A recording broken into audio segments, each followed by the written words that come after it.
Hey everybody, welcome to Last Week from the Table for September 22nd, 2020. I'm your host, DM Gallibond.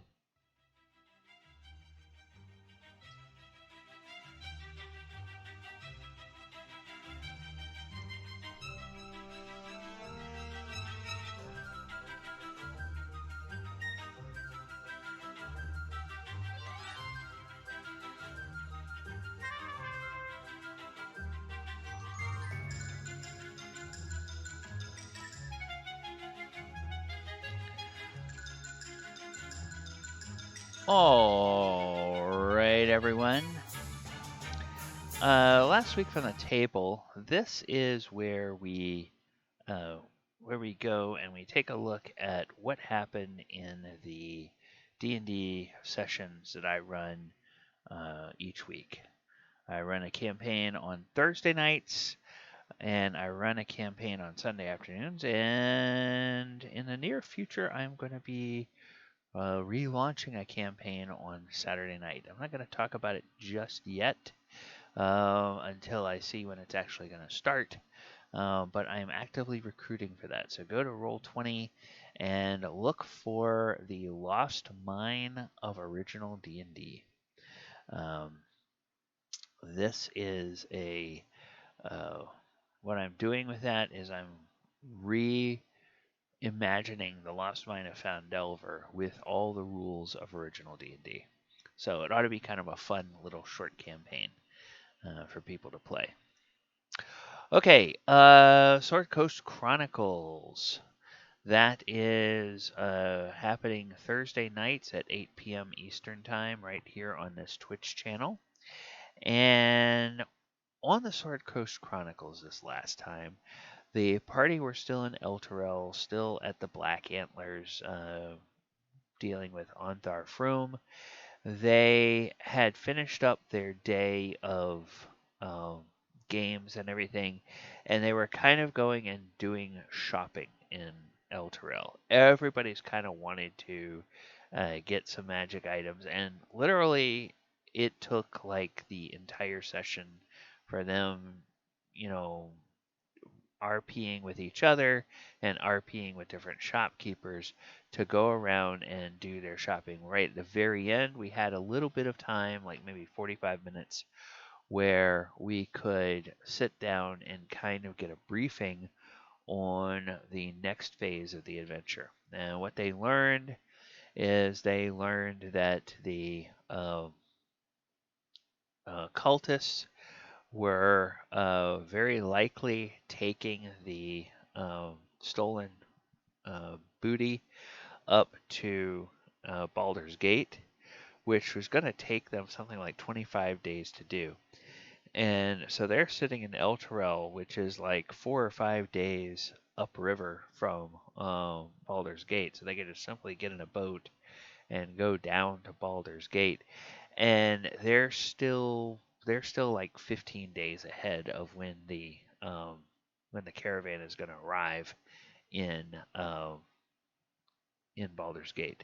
So they have some time to play with, and we're not gonna deal with each of those days individually, but they're gonna take some time to figure out what they want to do. And so I'm hoping that this next week they'll actually make a plan and we can get down to Baldur's Gate and then basically get on with the next phase of the campaign.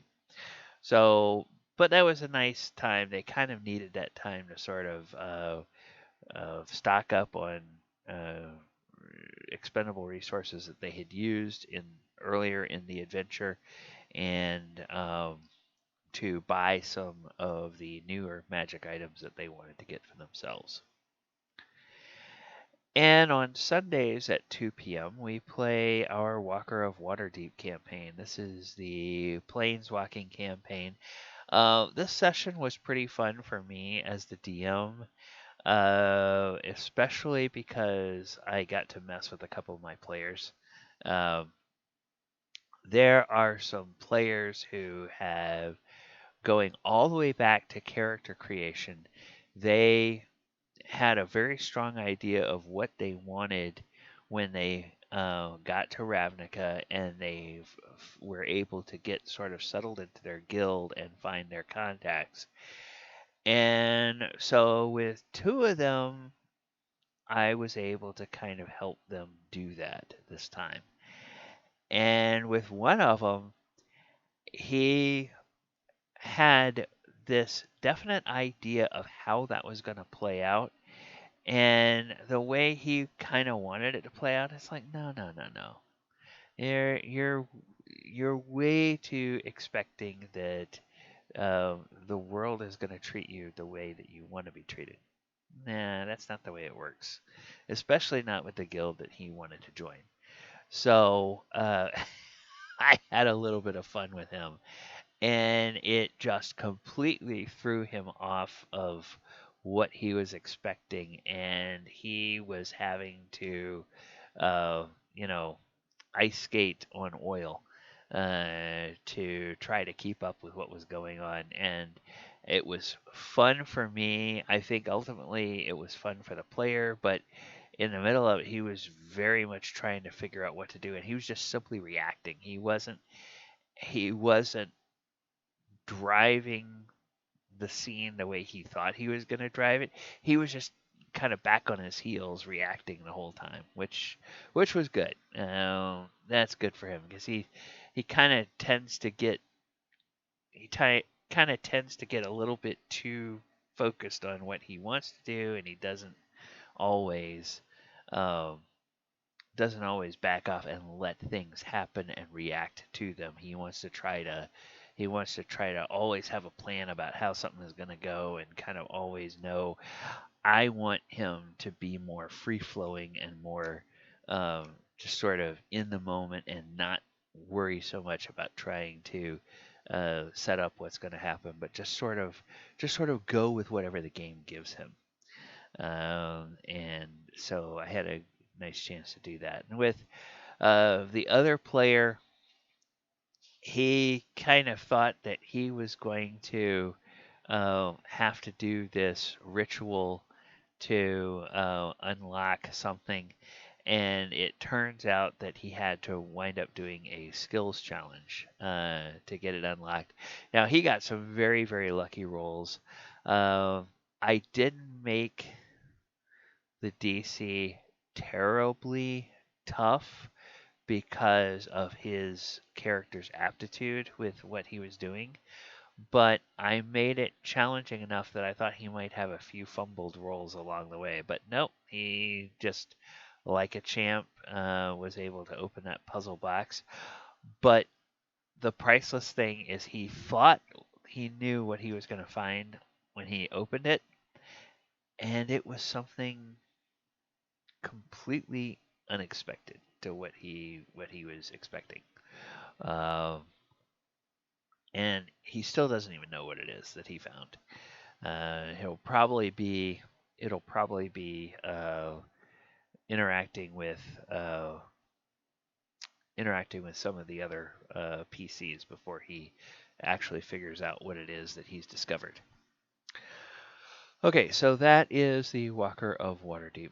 All right, well, join us on Sunday nights to see what happens in the uh, next phase of the campaign. And in Walker of Waterdeep, join us on Sunday afternoon. The party will still be in Ravnica for another day or two, another game day or two. It may take us the full session to get through that, or we may not take the full session to get through that this time. So please join us. It ought to be fun.